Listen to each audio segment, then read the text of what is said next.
কাকপথাৰৰ অতি পিছপৰা অঞ্চল হাঁহখাতি।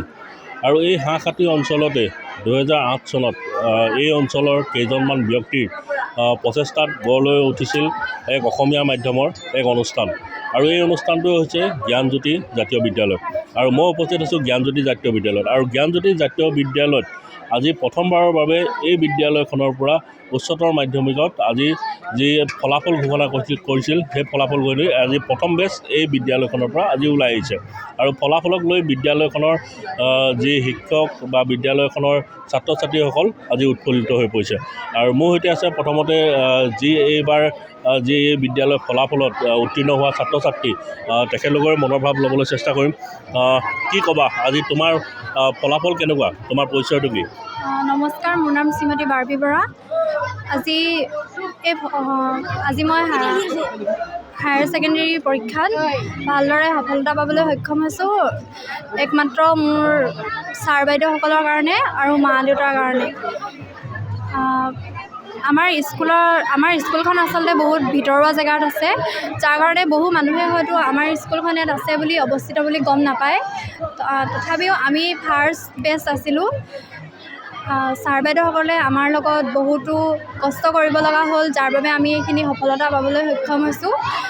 আমাৰ ভাইটি ভণ্টিসকলক এয়াই কওঁ, ছাৰ বাইদেউহঁতে যিহেতু বহুত ভালদৰে ক্লাছ কৰে, তেওঁলোকে যাতে পঢ়াত মনোযোগ দিয়ে, তেতিয়া আমি যেনেদৰে সফলতা লাভ কৰিছোঁ তাতকৈ হয়তো বহুত ভালদৰে সফলতা পাবলৈ সক্ষম হ'ব। ইমানেই। তোমাৰ যি পাৰ্চেণ্টেজ কিমান এইবাৰ? এইবাৰ 78 পাইছোঁ আৰু মেট্ৰিকত 71 পাইছিলোঁ। মেট্ৰিকৰ তুলনাত এইবাৰ অলপ বেছি হ'ল। ধন্যবাদ জনালোঁ তোমালৈ। আৰু এয়া হৈছে বিদ্যালয়ৰ যি পৰিৱেশ আৰু এই যি ছাত্ৰ ছাত্ৰীসকলৰ তেখেতক গঢ় দিয়াৰ ক্ষেত্ৰত বিশেষভাৱে অৰিহণা থাকে শিক্ষক শিক্ষয়িত্ৰী। আৰু এই শিক্ষক শিক্ষয়িত্ৰীসকলৰ অবিহনে আচলতে এই ছাত্ৰ ছাত্ৰীসকল আচলতে এই ফলাফলক ল'বলৈ সক্ষম নহয়। মোৰ সৈতে আছে শিক্ষক শিক্ষয়িত্ৰী আচলতে যি আজি ফলাফল দিছে, ফলাফলক লৈ কিনি ছাত্ৰ ছাত্ৰীসকল যিমান সুখী, আপোনালোকে হয়তো তাতকৈ বেছি সুখী। কি ক'ব? নমস্কাৰ, আপোনালোকক ধন্যবাদ জনাইছোঁ। প্ৰথমতে আজি উচ্চতৰ মাধ্যমিকৰ যি ফলাফল, সেই ফলাফলত সঁচাকৈ আমি অত্যন্ত সুখী। আমি আশা কৰাতকৈ ভাল ফলাফল লাভ কৰিছোঁ। আৰু এটা ভিতৰুৱা অঞ্চলৰ পৰা এখন অতি পিছপৰা অঞ্চল, সকলোৱে জ্ঞাত। আৰু ভিতৰুৱা অঞ্চলত এনেকুৱা এটা ফলাফল পোৱাটো আমাৰ কাৰণে বহুত বিশেষ। আৰু আজি আমি সুখী হৈছোঁ, লগতে আৱেগিকো হৈছোঁ। আচলতে শব্দই বিচাৰি পোৱা নাই ক'বলৈ, খুব বেছি ভাল লাগিছে। শিক্ষক শিক্ষয়িত্ৰীসকলক, স্কুলখনক, অভিভাৱকসকলক মই ধন্যবাদ জ্ঞাপন কৰিছোঁ, কৃতজ্ঞতা জনাইছোঁ। আৰু ছাত্ৰ ছাত্ৰীসকলৰ ভৱিষ্যত জীৱনৰ কাৰণে শুভেচ্ছা জনাইছোঁ। আচলতে এই যি অনুষ্ঠানটো, এই বৃহত্তৰ এই অঞ্চলটোত একমাত্ৰ উচ্চ শিক্ষাৰ অনুষ্ঠান। আচলতে প্ৰথমবাৰৰ বাবে এই অঞ্চলটোৰ পৰা আজি এই এটা বেচ ওলাই আহিছে। আচলতে এই অঞ্চলটো আনন্দত মতলীয়া হৈ পৰিছে। কি ক'বা তোমালোকৰ যি ফলাফল আজি প্ৰথম বেষ্টৰ এই সকলো যি ছাত্ৰ ছাত্ৰী তেখেতলোকে সুন্দৰ ফলাফল লাভ কৰিছে এই বিদ্যালয়ৰ পৰা, কি ক'বা? নমস্কাৰ, মোৰ নাম শ্ৰীমতী পৱালী মৰা। মই প্ৰথমতে জ্ঞানজ্যোতি জাতীয় বিদ্যালয়ৰ প্ৰত্যেকজন শিক্ষক শিক্ষয়িত্ৰীলৈ ধন্যবাদ জ্ঞাপন কৰিছোঁ। আজি যি ফলাফল লাভ কৰিছোঁ সেয়া একমাত্ৰ চাবিকাঠি হৈছে আমাৰ ছাৰ বাইদেউসকল, তেওঁলোকক অশেষ ধন্যবাদ জ্ঞাপন কৰিছোঁ। আমাৰ এইটো যিহেতু প্ৰথম বেষ্ট, আমাৰ প্ৰত্যেকজন বন্ধু বান্ধৱীয়ে কোনো এটা বিষয়ত এক্সট্ৰা কোনো টিউশ্যন নোলোৱাকৈ এই ফলাফল লাভ কৰিছে, যথেষ্ট ভাল লাভ কৰিছে। মোৰ সৈতে আছে আচলতে অভিভাৱকসকলৰ পৰা আচলতে মনোভাৱ ল'বলৈ চেষ্টা কৰিম। কি ক'ব আজি আপোনাৰ যি এই আপোনাৰ ছোৱালী হয়তো আছিল, কি ক'ব আপোনাৰ ছোৱালীৰ ফলাফলক লৈ?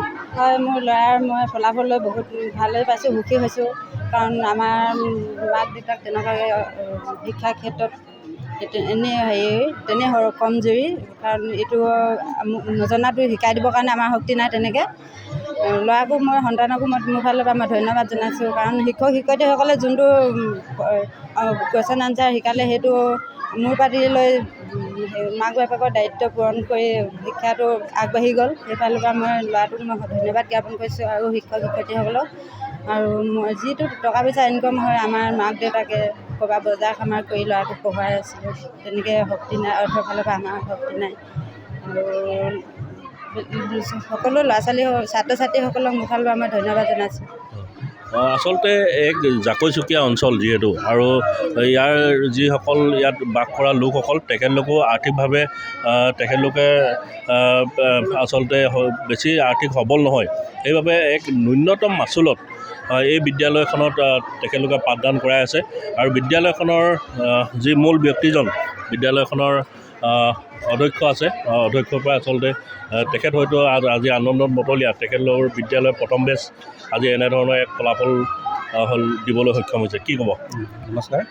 প্ৰথমে মই কাকপথাৰ প্ৰেছ ক্লাবক ধন্যবাদ জ্ঞাপন কৰিছোঁ, যিটো আমাৰ দৰে এনেকুৱা এটা ভিতৰুৱা অঞ্চলত আহি আপোনালোকে বাতৰি পৰিৱেশন কৰাৰ কাৰণে।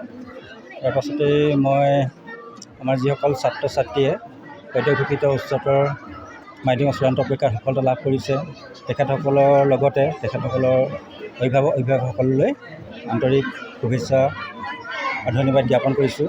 হয়, আপোনালোকে কোৱাৰ দৰে আমাৰ এইটো খুবেই এটা পিছপৰা অঞ্চল, আৰু এই পিছপৰা অঞ্চলত আমি প্ৰথমবাৰৰ কাৰণে উচ্চ শিক্ষাৰ এখন ব্যক্তিগত বিদ্যালয় প্ৰতিষ্ঠা কৰিছিলোঁ, জ্ঞানজ্যোতি জাতীয় বিদ্যালয়। আৰু এই বিদ্যালয়ত আজি এটা আনন্দমুখৰ পৰিৱেশ, উৎসৱমুখৰ পৰিৱেশ। ইয়াৰ মূলত হৈছে প্ৰথমবাৰৰ বাবে অৱতীৰ্ণ হোৱা এই ছাত্ৰ ছাত্ৰীসকলে এটা সুন্দৰ ফলাফল লাভ কৰিবলৈ সক্ষম হৈছে। আৰু তাৰ কাৰণে মই ছাত্ৰ ছাত্ৰীসকলক পুনৰবাৰ ধন্যবাদ জ্ঞাপন কৰাৰ লগতে ভৱিষ্যতৰ এই সময়ছোৱাত, অনাগত সময়ছোৱাত আমি আপোনালোকৰ লগতে সকলো ৰাইজৰ পৰা গঠনমূলক দিহা পৰামৰ্শৰ লগতে সহায় সহযোগিতা কামনা কৰিছোঁ। আপোনালোকৰ বিদ্যালয় এইবাৰ মুঠ কিমানজন ছাত্ৰ ছাত্ৰী পাছ কৰিছে, আৰু যিমান হাইষ্ট ৰিজাল্ট কি? আমাৰ মুঠ অৱতীৰ্ণ হৈছিলে 38গৰাকী ছাত্ৰ ছাত্ৰী প্ৰথমবাৰৰ কাৰণে। আৰু